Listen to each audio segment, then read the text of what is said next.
I used to belong to the 97% who couldn't be bothered even if it was easy. Here's my advice to you today. Walk away from the 97%. Don't talk like they talk. Don't act like they act. Don't go where they go. Don't specialize in what they specialize in. Throw away the blameless they cling to. Start you a new life. You say, well, is it as simple as getting a library card and join the 3%? And the answer is, of course. Of course. That's how easy this stuff is. This is so easy. It's so simple. It's not complex. You don't need a 2,000-year-old guru. You don't need multi-track affirmations. I'm telling you, don't. Affirmation without discipline is the beginning of delusion. Key. Don't let somebody sweep you into some contrary way to nature itself. Says unless you labor the miracle of the seed and the soil and the seasons and God and all the other stuff that's available, sunshine and rain, that's not available to you by affirmation. It is only available to you by labor. So labor well, learn well, discipline yourself well, and you can have all the treasures you want. This stuff's easy and simple. It's not ocean waves and seagulls. First thing you know, this whole scenario for you is spinning up instead of out of control. On the negative side, this is all you got to do. It's as simple as this. It's as simple as start committing yourself to life change. And once you start down this road, I promise you, you'll join the 10% and the 3%. Guess how many people can retire from the income of their own personal resources when it comes time to retire? Answer, 5%. In the most independent country in the world, 95% are dependent, 5% are independent. Take charge of your own retirement. I'm telling you, if you take charge of your own retirement through personal development and all these skills we've taught today, take charge of your own retirement. You can multiply it at least by 5, maybe by 10, maybe by 20, maybe by 100. Let the government take care of it. Some company take care of it. You got to divide by 5. Take charge of your own life. Take charge of your own day. Take charge of your own conversation. Take charge of your own family. Take charge of your own possibilities and learn these skills. Develop this kind of strategy, and I'm telling you, life will open up for you. Join the 3%. Join the 10%. Join the 5%. Walk away from the 95%. Find out what poor people read and don't read it. I'm telling you, don't talk like they talk. Lend a helping hand. But don't fall into their poor philosophical scenario. Don't blame what they blame. Don't use the excuses they use. It's called the language of the poor. Switch gears. Switch language. Switch ideas. Switch strategy. Start with the simplest of disciplines. And don't be mean any of these disciplines. The smallest of disciplines starts the process of life change. And if you'll invest in this thing called discipline, you can have whatever you wish. It's called the beginning of a miracle. We all must suffer one of two pains, regardless of your choice of lifestyle and what you want to do. We must all suffer one of two pains, the pain of discipline or the pain of regret. And what we suggest to everybody is to consider the disciplines, because disciplines weigh Oz, regrets weigh tons. You don't want to substitute a discipline for a regret. In our opinion, that would be a poor choice. Now you can do it, but some things are poor trade-offs. The old prophet said, what if you gained the whole world, but it cost you your soul? Would that be worth it? And with a bit of intelligence, we say, no, that doesn't seem worth it. Even if you got the whole world, if you traded your soul, that experience would be so bitter and so awful and so devastating, it wouldn't be worth it. What if you got some gain by greed instead of legitimate ambition? I'm telling you, it might taste good up front, but it's going to turn bitter in the belly. Our world is and always will be a constant battle between the life of ease and its momentary rewards and a life of discipline and its far more significant rewards. Each has its own price. The price of discipline or the price of regret. We will pay one or the other one of my key phrases for the whole day. Disciplines work miracles. Disciplines work miracles. And here's the first piece that works. Miracles. 1, do what you can do. Not let neglect grab you by the throat. Don't let neglect stall you on your path toward prosperity and health. Being able to become powerful, influential, rich beyond wildest imagination. Don't neglect what you can do. If you can, read. Read if you can. Change. Change if you can. Grow. Grow if you can. Take one step. Take one step. Do not neglect to do whatever you can do at the moment. Of course, you can't run a multi-billion-dollar business today. Mark couldn't either 10 years ago. Mark couldn't either 5 years ago. But I'm telling you today, he can do it because step by step, year by year, he took on what he could do. He didn't neglect it. He did the meetings he could do. He made the calls he could make. He read the books he could read. He took the classes he could take. And step by step, he got himself ready. I'm telling you, do not neglect to do whatever you can do because it'll work. Miracles of personal development first, productivity second. Now do what you can. Here's 2. Do the best you can. If it's a foggy night and you can only see 100 feet, how can you see another 100 feet? Answer. Walk the first 100 feet. Walk as far as you can see. And then you can see some more and walk as far as you can see. And then you can see some more. So what you've picked up here, just do it as far as you can see it. And I promise you, if you'll execute as far as you can see it, you'll be able to see more. Do that, then you can see more. And finally get in tune of doing the best you can. And you'll have the activity that'll develop the disciplines that will set this sail so that you can say, it doesn't matter how the wind blows. I'm prepared for some people. They see discipline as sort of an ugly word. You know, don't talk to me about discipline. But what you must understand is discipline is a most incredible creative force. Discipline builds a career. Discipline develops good health. Discipline forms the most incredible marriage. Discipline puts together a friendship that won't quit forever. Discipline develops skills that can be magnified, and touch the world. Discipline opens up music. You can't have incredible music without discipline. In fact, we call them the disciplines. We call architecture and music. And we call playing an instrument, we call sculpturing. We call painting. We call writing, composing. We call those the disciplines. And the disciplines gives us the indication that, yes, it doesn't come except by discipline. But it also means that the discipline is the open door to the creative process, to turn nothing into something, and to turn imagination into reality. So here's what you must learn to do. Appreciate the disciplines and welcome the disciplines. Here's a good question to ask. What other discipline could I begin that would open up a whole new expression in my life of turning imagination into reality? Without discipline, there is no enterprise. Without discipline, there is no magnificent structure.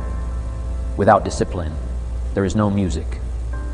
Without discipline, there is no health. Without discipline, there is no advantage. There is no future. So discipline is all when it comes to imagination. Having something real, believing in it, and turning it into reality. The key to development is to be all that you can possibly be. I don't know what your talents are. I don't know what your skills are.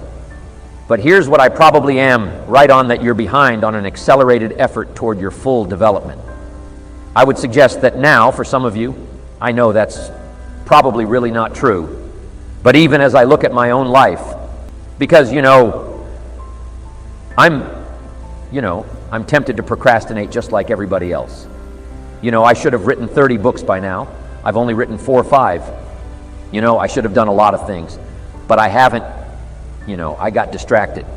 And all of us, have these challenges. But what could I become? What could I become? I had one of my dearest friends. I've lost him.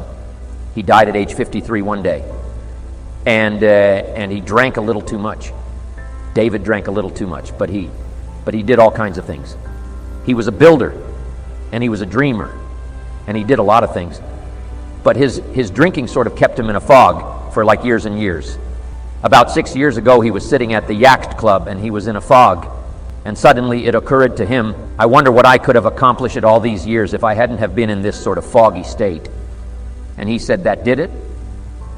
And the last 6 years before he died, he was free. And he accomplished some incredible things.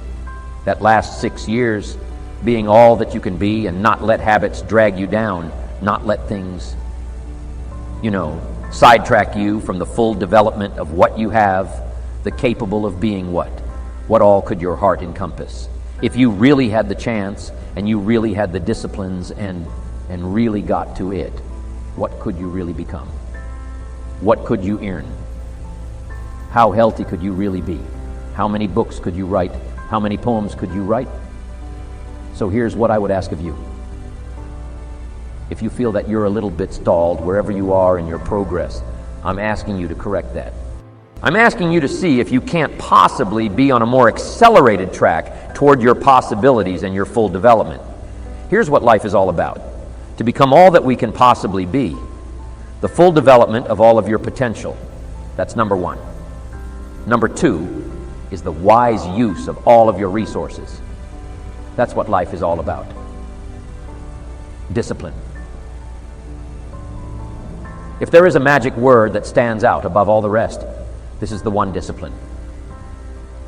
Discipline is the bridge between thought and accomplishment, the bridge between inspiration and value. Achievement, the bridge between necessity and productivity. Remember, all good things are upstream. The passing of time takes us adrifting, and drifting only brings us the negative, the disastrous, the disappointment, and the failure. Failure is not a cataclysmic event. It is not generally the result of one major incident, but rather a long list of accumulated little failings. Failing in life is failing to think today, failing to act today, failing to care, to strive, to climb, to learn, to keep trying day by day. If your goal requires that you write 10 letters today and you write only 3, you are down 7 letters. If you want to make 5 calls and you only make 1, you are down 4 on calls. If your plan calls for saving $10 today and you save none, you're down $10 today. Now the danger is looking at an undisciplined day and concluding that no great harm has been done. It doesn't seem like such a bad day. But add up these days to make a year, and then add up those years to make a lifetime. And perhaps you can now see how repeating today's small failures can easily turn your life into a major disaster. Success, on the other hand, is just the same process in reverse. If you plan to make 10 calls and you end the day making 15, now you're up 5 calls. If you then get up a few on letters, move up the savings numbers. You can see what a massive difference it could make in a year, and what wealth and accomplishment awaits for a lifetime. Discipline is like a set of magic keys that unlocks all the doors of wealth, happiness, sophistication, culture, high self-esteem, pride, joy, accomplishment, satisfaction, and success. The first key to discipline is awareness of the need for and the value of discipline, and especially the discipline to make the changes. What will it take? What must I do and what must I become to get all I want from my life? The second key is the willingness. More than that, the eagerness to maintain your new discipline deliberately, wisely, consistently. And the third key to discipline is the commitment to master the circumstances of your daily life, to see and harness the opportunities, to make something of the sun and the rain, the good as well as what comes in the guise of misfortune. Discipline does many things, but most important of all is what it does for you. It makes you feel better about yourself. Even the smallest discipline can have an incredible effect on your attitude and the good feeling you get.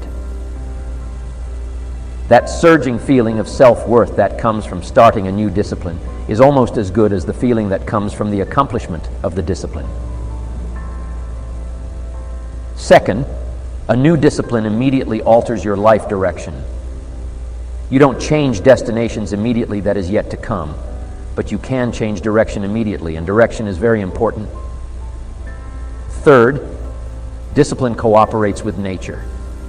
Everything strives. It is a common life function. How tall will a tree grow? As tall as it can. Everything strives to become all it can possibly be. And that striving to become is what discipline is all about. Disciplining ourselves to fulfill our natural potential, to become all that we can be. And finally, discipline attracts opportunity. Opportunity is always looking for ambition and skill in action. Discipline taps the unlimited power of commitment. The human will in action, driven by inspiration, enticed by desire, tempered by reason, guided by intelligence, can bring you to that high and lofty place called the good life. Get some momentum going on your new commitment to the better life. See how many activities you can pile on in this first day. Go all out. Break away from the negative downward pull of gravity. Start the thrusters going. Prove to yourself that waiting is over, hoping is past, and that faith and action have now taken charge. It's a new day, a new beginning for your new life. With discipline, you can't believe the list of positive moves you can make in the first day of your new beginning. Here's the time to act. When the idea is hot and the emotion is strong, that's the time to act. You say, "Mr. Rohn, I'd like to have a library like yours." See if you feel strong about that. What you've got to do is get the first book and then get the second book before the feeling passes and before the idea gets dim. Action prompto. Action. Immediate action as soon as possible. Because if you don't, here's what happens. We call it the law of diminishing intent. We intend to when the idea strikes us. We intend to when the emotion is high. But now, if you don't translate that into action fairly soon, now the intent starts to diminish. And a month from now, it's cold. A year from now, can't be found. So act. Set up a discipline. When the emotions are high and the idea is strong and clear and powerful, that's the time to set up the discipline. Somebody talks about good health and you're stirred. Says, right, I need to get a book on nutrition. Get the book before the idea passes and before the emotion gets cold. Go for the book. Start the library. Start the process. Fall on the floor. Do some push-ups, action. Got to take action. Otherwise, the wisdom is wasted. Otherwise, the emotion soon passes unless you put it into a disciplined activity. Capture it. Disciplines is called how to capture the emotion and how to capture the wisdom and translate it into equity disciplines. Now here's what's important about disciplines. All disciplines affect each other. In fact, here's a good philosophical phrase. Everything affects everything else. Nothing stands alone. Don't be naive in saying, well, this doesn't matter. I'm telling you, everything matters. There are some things that matter more than others, but there isn't anything that doesn't matter. Okay? We all pity the man who says, well, this is the only place I let down. Not true key to take home. Every letdown affects the rest of your performance. Every letdown affects the rest. This is part of the educational process on personal development. If you don't take the walk around the block, you probably won't do the apple a day. If you don't do the apple a day, you probably won't start building your library. If you don't build your library, you probably won't keep a journal, and you won't take pictures, and you won't do this. You won't do wise things with your money, won't do wise things with your time, won't do wise things with your possibilities and relationships. And the first thing you know, 6 years of that accumulated, and we say, you have messed up. So the whole key to reversing that process now is to start picking up these disciplines. Now here's the positive side. Every new discipline affects the rest of your disciplines. Every new one affects the rest. That's why action is so important. The least action, the smallest action, take it. Because when you start accomplishing and the value starts to return from that one action, it'll inspire you to do the next one and the next one and the next one. You start walking around the block. It'll inspire you to get an apple. Get an apple. It'll inspire you to get a book. Get a book. It'll inspire you to get a journal. Get a journal. It'll inspire you to grow, develop some skills. All disciplines affect each other. Every lack affects the rest. Every new affects the rest. The key is to diminish the lack and set up the new. And you've started a whole new life process.